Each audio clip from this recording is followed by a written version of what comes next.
Alrighty. So I had a pretty good time with this model. This is the Lindbergh Dodger ammunition. You probably saw it in the slideshow. And,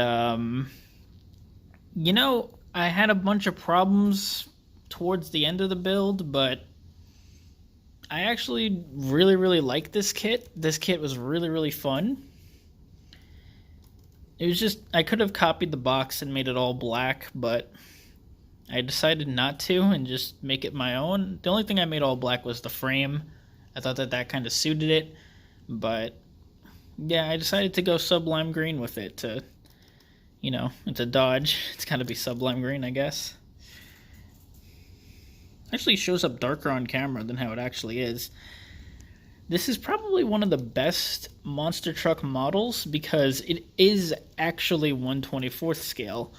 I've noticed, and I'm not trying to disrespect Revell or anyone, but with their snap together, or snap tight rather, monster truck kits, the tires and everything and the overall thing will look about 1/24th scale-ish. The problem is on the inside and the engine, everything is super, super scaled down and really small.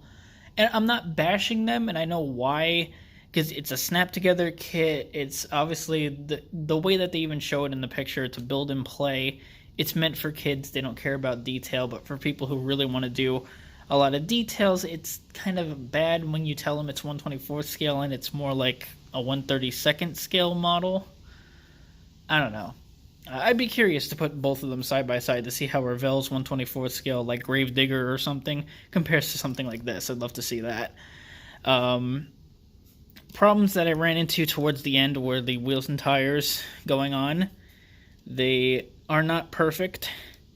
They like to get dislodged, and this table isn't straight, so it kind of wobbles. It actually sits on all fours. Thank freaking God, man. I would have lost my shit if it didn't. Getting them in there was a bit of a hassle, but not too terrible. The body doesn't look straight because I didn't peg it in correctly yet. And you just peg it in with one hole. I mean, not one hole. 2 holes here, 2 holes here, and there's 2 in the back, which I can't get for some reason. That's a bit of a bummer, but whatever. It sits a little bit weirdly. But yeah, great detail. The only problem was I had attached the front and rear tires, and when you start attaching them, the front end and rear end just want to pop out, and they were getting they were breaking off their pins and stuff like that, so I had to keep re-gluing them, putting them back on, and the tires are so heavy that when I went to flip it upside down, the glue wasn't fully dried yet, and I was trying to be super careful, and it just went just ripped the whole rear end out of this thing. And I was like, fuck. I had to wait even longer to put everything back, and then bit of a pain in the ass towards the end, but whatever, no big deal. Overall, I had a phenomenal time with this kit. The only really reason I wanted to do this was because they put monster trucks in the crew too, and I bought a monster truck. It was the Chevy Silverado monster truck, but those in the game aren't really all that great. The problem is they're just stock pickup trucks that look like you cut it off to about here and just put a stock body on top of it, and they're not very fast either. They're very, very, very slow in that game. Which is kind of a bummer, but they're really fun to drive. Once you start upgrading them and actually giving them some power, they're actually pretty fun. I might have to buy another one of these to part out because I want that huge V8 and that racing gas tank that's up front, because I'm thinking I'll part one of these out to make a rear-engined El Camino. Oh my god, that'd be so cool. Could you imagine that engine in the back of an El Camino? That would be awesome. Got the little thing there. I thought that was a really cool detail. Honestly, I also have to put this out there. This kit was super, super cheap. I picked this up $15 free shipping. 15 bucks.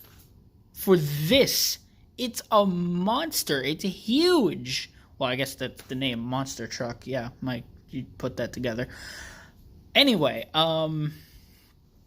yeah, really, really cheap model kit for a lot of parts. I guess maybe that's why they're so cheap.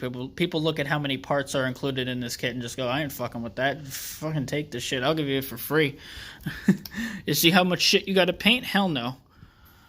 This is the interior. I could show that off a little bit. It's detailed as best as I could do it. Looks pretty good. Again, that is proper 1/24th scale, which is really, really cool to see that. But yeah, I didn't bother doing any kind of thing. I do have the full decal sheet here, by the way. I didn't do any of these on this thing because I wanted to, one, make it my own, and I guess everyone's going to do that when they see this kit. Assuming anyone buys this kit. Yeah. They even give you a separate grill. You can go ahead and put that in. I painted it and dry brushed the top with some silver. I did the actual picture seems to show that it has turn signals. I just painted those in with orange Sharpie. You know, I'll show you how big this is because I want to talk about another model while I'm here. I know this is about this thing. I don't want to steal the show, but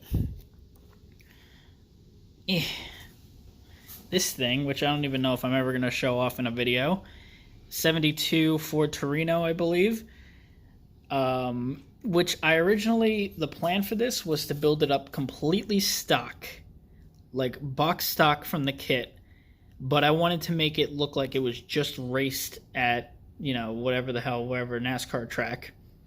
I was going to dent it up, make it look like the hood was being held down with duct tape. I saw, oh, what's his name? He commented on my video. Oh, shit. Well, he did a racing Ford Torino the same way, and I was like, oh, man, I want to do that in bigger scale. Really, really cool. He did it with, like, a Hot Wheels car. I can't remember his name. Oh, it's gonna hurt me. I love his channel and everything. It was so cool. God damn it. Anyway, I wanted to do it like that, but this kit was horrible. Nothing fits together well on this kit at all. If you're not an experienced model builder, don't buy anything by AMT or MPC. Just don't. Go with Revell or Tamiya or something before you start getting into AMT or MPC, because half the time with their kits, it's like, yeah, put this piece together, but it like never fits. They annoy me. Nothing fit together on this kit, so I just wound up modifying it into looking like a homemade dirt racer. Yeah. This thing's pretty pathetic. One thing that I love about it is I put a transmission cooler in there because it's got a skid plate that covers not only the exhaust but the whole bottom of the engine that's going to get hot. But the actual radiator is so tiny. That is the kit supplied radiator, by the way. So the car will overheat before the transmission does, so fantastic. Oh, and the hood's not sitting properly now. Yeah, okay, let's get this thing out of here. Anyway, I had a really fun time with this this model kit. It's kind of cool to do something that's not a traditional pickup truck, muscle car, or something. You know, just something fun to do. And that's my advice towards any model builders that are feeling like they're kind of caught in a rut where they don't feel like doing anything anymore. They don't feel like building or doing any kind of model. Do something that you're not comfortable with.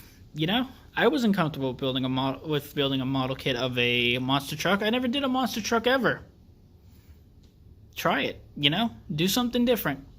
I looked at it and I saw the price, $15, really cheap. Pick up something cheap that you've never done before. That's my advice. And you'll wind up falling in love with the hobby again. I do have some big news I need to discuss, so I'll go ahead and talk to you guys about that. Okay, so the big news that I need to talk about is that I'm getting a PC, so I might not be able to buy model kits for a little while. I'm going to spend around $2,000 on this PC, so I'm going to just, you know, if you don't see any model-related videos from me for a few weeks or something, it's because I'm saving up for that PC. I mean, I have enough for it, obviously. Like, I wouldn't be buying stuff like that if I didn't have money for it.